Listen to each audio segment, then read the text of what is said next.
Okay, our lesson for today is on atomic orbitals and then electronic configuration. Now, within the atom, there are orbitals, and these orbitals are the points within an atom where there is the highest probability of finding the electron. And now, if we represent n equal to 1 to be the first shell, n equal to 1 to be the first shell in an atom, okay? So that is the nucleus, the atomic nucleus, and then the first shell. The first shell is n equal to 1, and then the second shell be n equal to 2, and then the third shell n equal to 3, and then the fourth shell n equal to 4, and then moving further away from the nucleus. Now in the first shell n equal to 1, we have that the s orbital is possible. The s orbital is found in n equal to 1, shell n equal to 1. Only the s orbital is possible in this shell n equal to 1. And now in the shell n equal to 2, it's possible that we have the s and the p orbitals. The s and the p orbitals are possible in the shell number 2. In shell number 3, we have the s, p, and then d orbitals. So the s, p, and d orbitals are possible in shell number 3. And then from shell number 4 upwards, we have s, p, d, f orbitals, and then upwards. And that is what we have summarized here. So in the first shell, n equal to 1, we have the s orbital. So in the second shell, n equal to 2, we have the s and the p orbital. In the third shell, n equal to 3, s, p, d orbitals are possible, and then n equal to 4, and then on that way. Now, this s orbital, the s orbital can accommodate 2 electrons. 2 electrons are possible in the s orbital. Now, in the p orbital, 6 electrons are possible in the p orbital. And then in the d orbital, we have 10 electrons. 10 electrons are possible in the d orbital. And then in the f orbital, then we have 14 electrons. So 14 electrons are there in the f orbitals. And the reason is because, you know, in the s orbital is just only one orbital. There is just only one orbital that can take in 2 electrons, okay? One spin down and then the other spin up. And so then the same thing in the p orbital. The p orbital has 3 degenerate orbitals. There are 3 orbitals in p. Which we draw this way. We try to draw this way. There are 3 orbitals in p, okay? And for each of these orbital, this orbital, 2 electrons each can get into them, making up 6 electrons. So the same thing with d. For d, there will now be 5 orbitals to take in 2, 2, 2. So for each of these, you should know that s orbital has only 1 orbital. Then p orbital has 6 orbitals, 6 degenerate orbitals. We say degenerate because we mean orbitals of equal energy by the word degenerate. Okay? So degenerate will simply mean orbitals of equal energy. So, and if you see questions like which of these orbitals is associated with degeneracy, which of these orbitals is associated with degeneracy, then p is associated with degeneracy because there are 3 orbitals there, you know, for which the 3 orbitals, the energies are said to be equal. And then for d, the same thing for d, there are 5 orbitals. The same thing for f, there are 7 orbitals, okay? Which electrons must enter singly first before pairing is possible. And so these p, d, and f orbitals are associated with degeneracy, but not the s orbital, okay? S orbital is just only 1 orbital, no competing orbital, okay, in terms of energy. So now, in the first shell, an s orbital is possible. In the second shell, n equal to 2, only s and p orbitals can reside here. A d orbital is not possible in shell number 2. Okay, so during our combination, it's not possible to have something like a 2d. It's not possible. 2d orbital cannot exist because a d orbital cannot be in shell number 2. Then in shell number 3, sp and d, in shell number 4, spdf. And then as I was saying, we have summarized it here.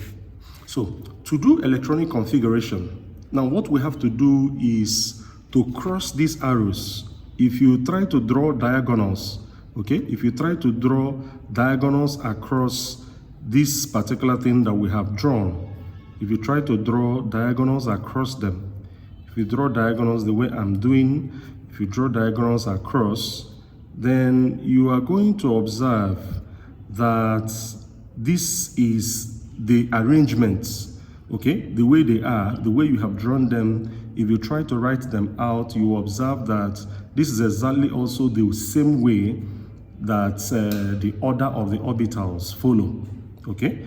The order of the orbitals follow exactly this same pattern, okay? So drawing these diagonals, and then afterwards, let us try to write out these orbitals the way they are. Now, from here to here, this is an s orbital. This that we crossed is an s orbital. And what s orbital is it? Is a 1s orbital, a 1s orbital. So we have a 1s. Then we go back again. From here, we cut across a 2s, so a 2s orbital.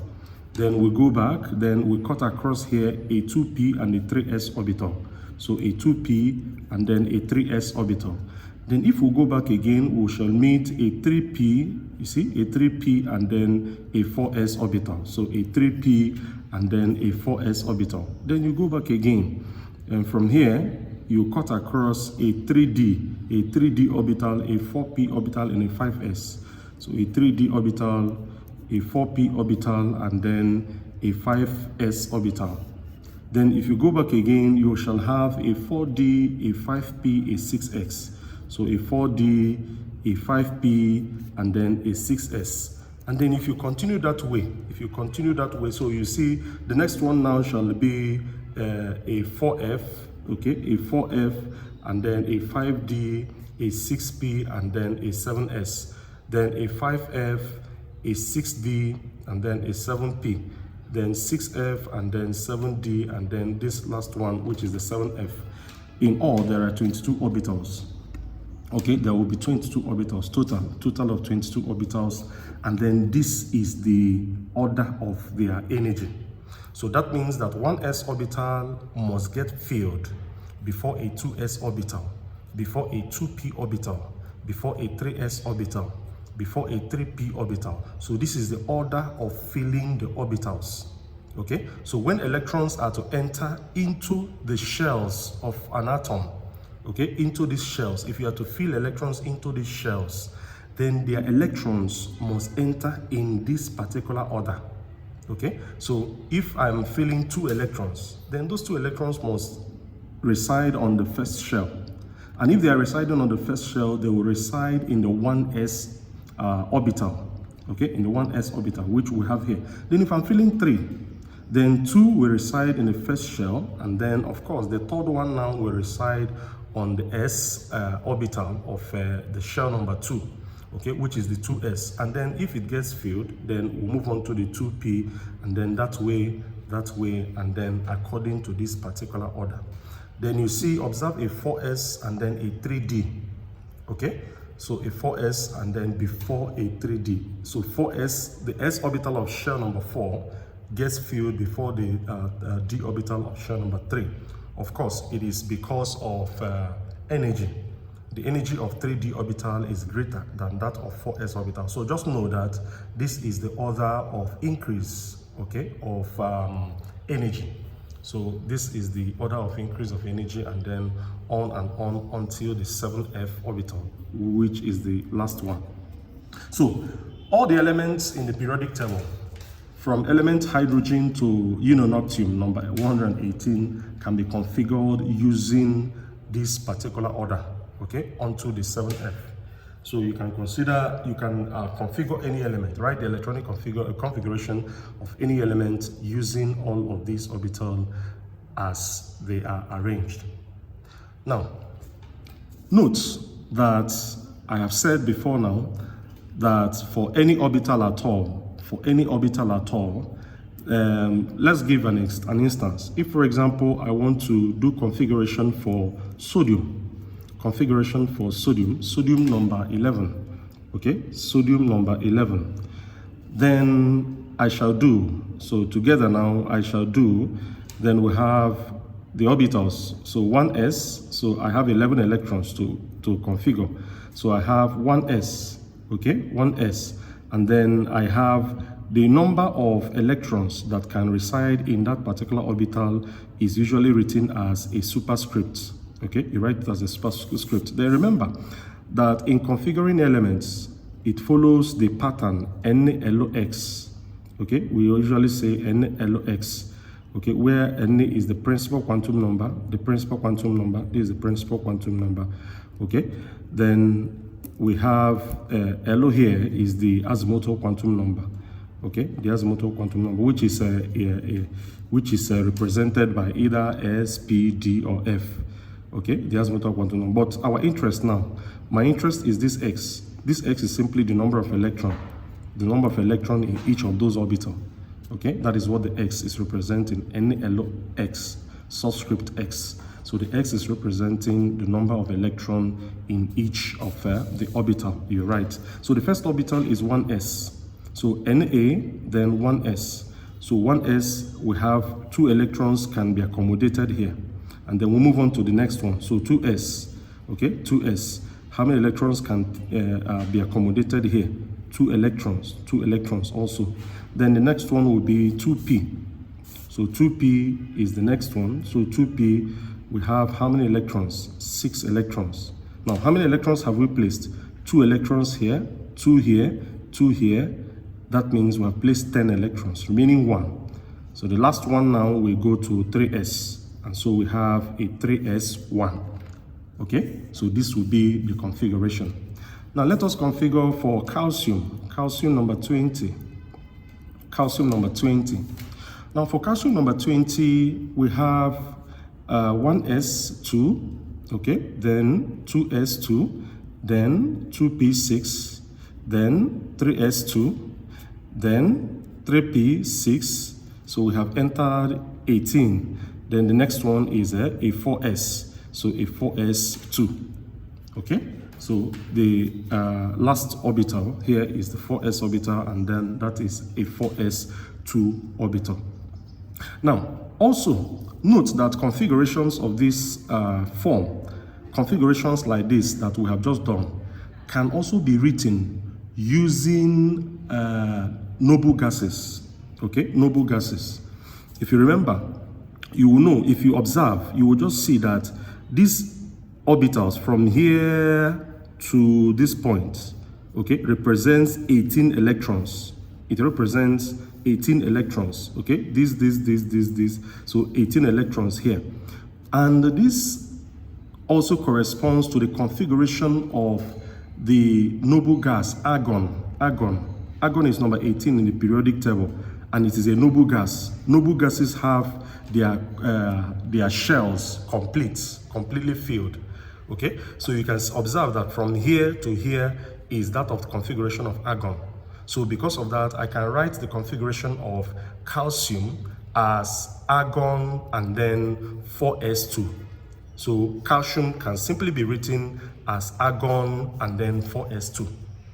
Okay, that makes a lot of sense. Now, the same thing also happens here.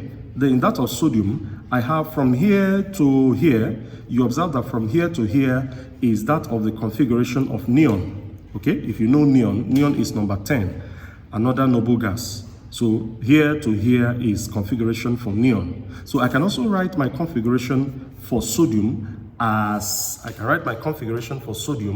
as, neon, okay, neon, and then 3s1.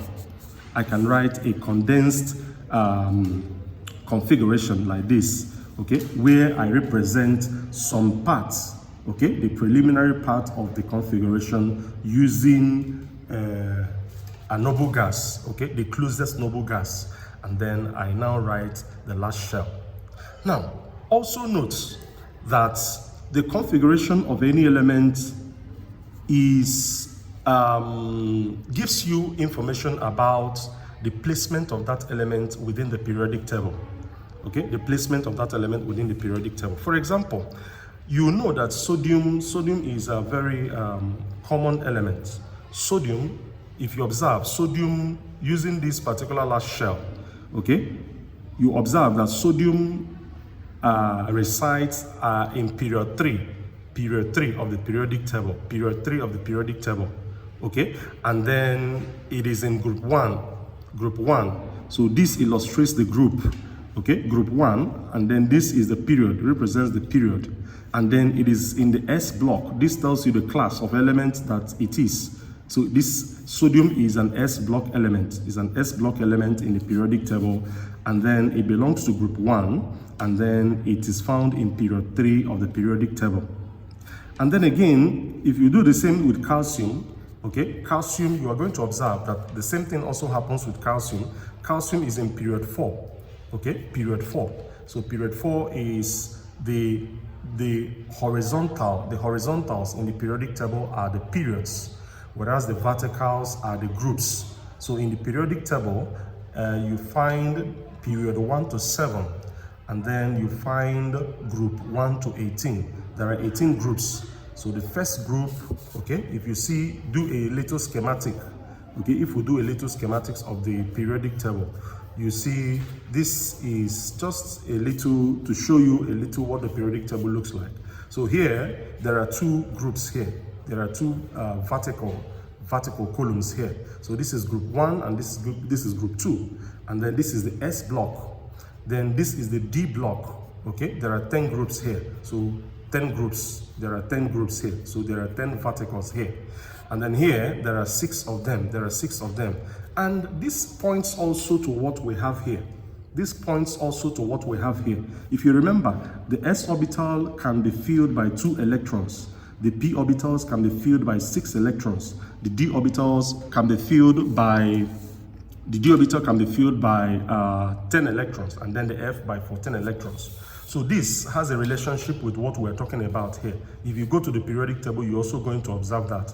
This is the S block of the periodic table. There are 2 groups in the S block. D block has 10 groups, okay? So you can see the relationship. And then the P block, okay, this is the P block. There are 6 groups here, okay? And then this is the F block, okay? 14 groups here. Of course, you know. Now, if you look very closely at the periodic table, you're going to observe this is hydrogen here, and then here over here is helium, lithium, beryllium, boron, carbon, nitrogen, oxygen, then fluorine, neon. Then from here you see you're going to observe sodium, magnesium, aluminum, and then all onwards. So sodium is around here. So 1, 2, 3. At period 3, n equal to 3, you find sodium, and then in group 1. Okay, so this particular configuration does also an illustration and then points to that. Now, having said all of this, now it's also important for you to know that, very important for us to know the number of electrons that can enter into a particular shell, So the number of electrons entering into a particular shell can be given using the equation. There's an equation for that. So maximum number of electrons. So we say maximum number of electron, okay, in an orbital. Maximum number of electron in a shell, okay, in a shell, okay. So the maximum number of electrons in a shell is given by the formula we have 2n squared. Okay, so 2n squared is the formula for calculating the maximum number of electrons in a shell.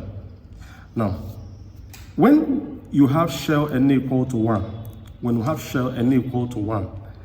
then we can calculate the number of electrons that can be on this shell n equal to 1. So that means we shall do 2 bracket 1 squared if we substitute for n 1. So we have 2 bracket 1 squared. So 1 squared is 1, then 1 squared is 1, then times 2, we have 2 electrons.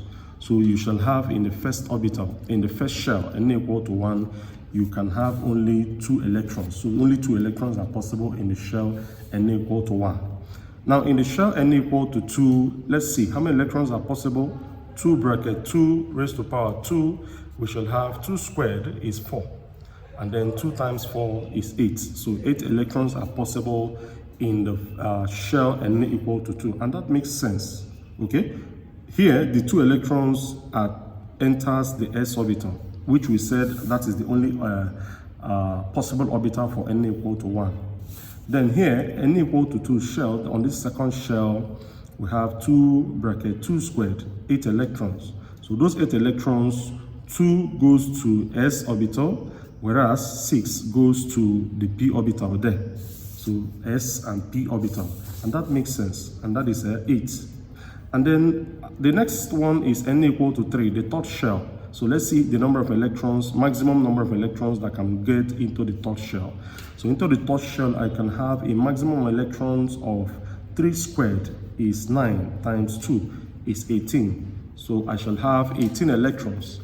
And those 18 electrons, of course, can get in as 2 on S, then 6 on P, and then 10 electrons now, 10 electrons on D.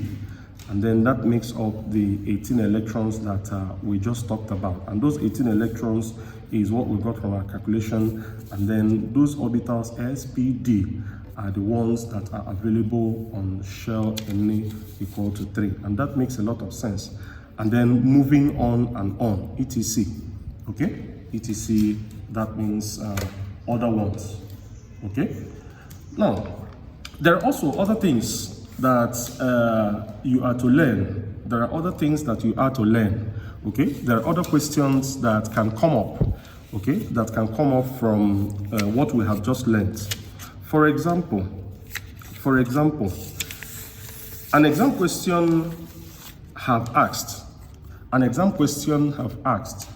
Okay, it says which of the following elements has the largest number of electrons for which the angular momentum quantum number is 1. Okay, so which of the following elements has the largest number of electrons? So the element with the largest number of electron, the element with the largest number of electron, okay, for which the angular momentum quantum number, in other words, the azimuthal quantum number L is 1. Okay, so this is a very brilliant question. And then the options are given, says helium, then it says arsenic, it's not arsenic. I have the option says sorry, this is S. Okay, that's sulfur. Then we have fluorine, and then the next one is chlorine. Okay, so now which of these elements has the largest number of electrons for which the angular momentum quantum number L is equal to 1? Now look at the simple thing to this question. Now the angular momentum quantum number is designated to these orbitals. When the angular momentum quantum number 0 is equal to 0, then the orbital illustrated is an s orbital. So when L quantum number is 0, then we are saying an s orbital. When the L quantum number, when L is equal to 1, then we mean a p orbital. When L is equal to 2, then of course we are talking about a d orbital. And when L is equal to 3, of course we are talking about an f orbital. Okay, so the angular momentum quantum number L equal to 0 designates an s orbital. The same thing, 1, then this 2, and then this. So now L equal to 1, when L is 1, is simply saying we're referring to a p orbital. So the simple question, this question is simply asking you, what elements out of these, which of them does the p orbital have the largest number of electrons?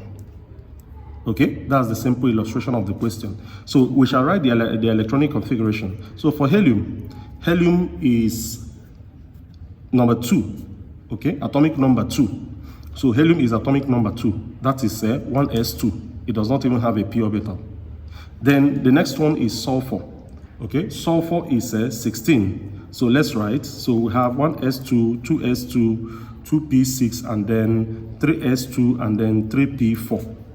This will be the configuration for sulfur. Then the next one will be fluorine. Fluorine is atomic number 9. So that is 1s2, 2s2, and then 2p5. Okay. Then we shall also have, the last one is chlorine. Okay, chlorine, which is 17.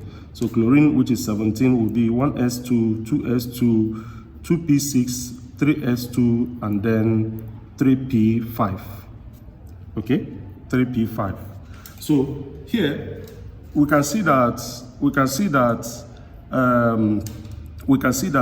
fluorine, okay, fluorine has the p orbital. Okay, the p orbital of sulfur.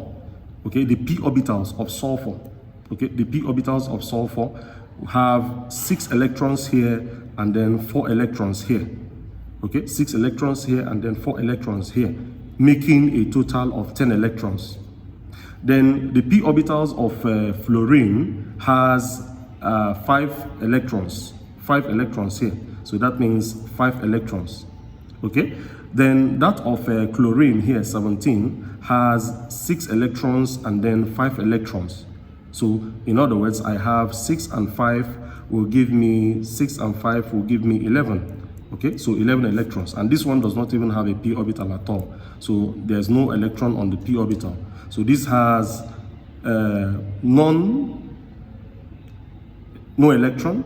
Then this has 10 electrons in the p orbital. So the orbitals for which LO is equal to 1. So the orbitals for which LO is equal to 1 here has 10 electrons total.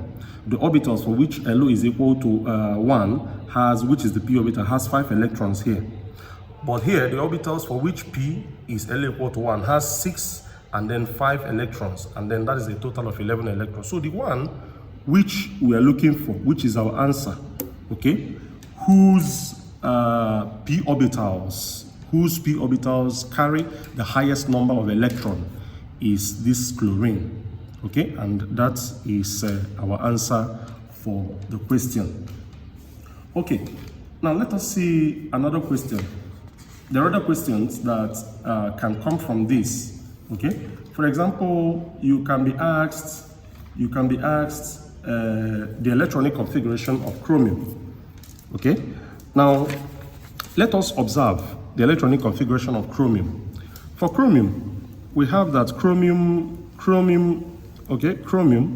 which is a Cr. Okay, chromium Cr has 24 electrons. Chromium Cr has 24 electrons. Now, during the configuration of chromium, we observed some irregularities. Okay, we observed that the configuration of chromium is not really what we would ordinarily think it to be. For example, we observe that chromium has 24 electrons, and those 24 electrons, let us configure them now. So we shall have 1s2, we have 2s2, we have 2p6, 3s2, 3p6, 4s2, and then 3d4. This is what we would have expected it to be. So 1s2, 2s2, 2p6, 3s2, 3p6, 4s2, and then we have 20 here at this point, and then the remaining thing now is for 3d4. Now, this would have been the configuration. However, if we go back and begin to search the configuration for chromium, we will observe that we do not have this configuration. We will observe that what we have is 1s2, 2s2, 2p6, 3s2, 3p6, then 4s1, and then 3d5. Okay, 3d5. Now remember that a d orbital has 5 degenerate orbitals. There are 5 orbitals this way. Okay, there are 5 orbitals this way. There are 5 orbitals this way. And we said that when electrons are entering into these orbitals, that they must enter singly first. Okay, so if electrons are to enter into this orbital, if you want to show the fixture of electron into these orbitals, then you must enter electrons one by one, and then until when each one has gotten an electron, then that is when you can now pair. So if that is the case, having 4 electrons, let us say, so if I put 1 electron, 2, 3, and then 4, that means this d orbital will remain only 1 electron to get half filled, okay? It does not get full, but it can get half full, okay? So that means it is half full when you have 5 electrons here. And that is actually what is going to happen.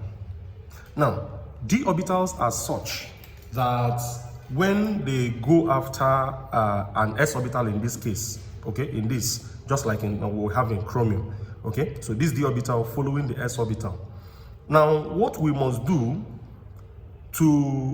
in order to give this particular atom, okay, to give it the stability that it requires, is to abstract an electron, get an electron from here, and then have filled this one, have filled the d orbital.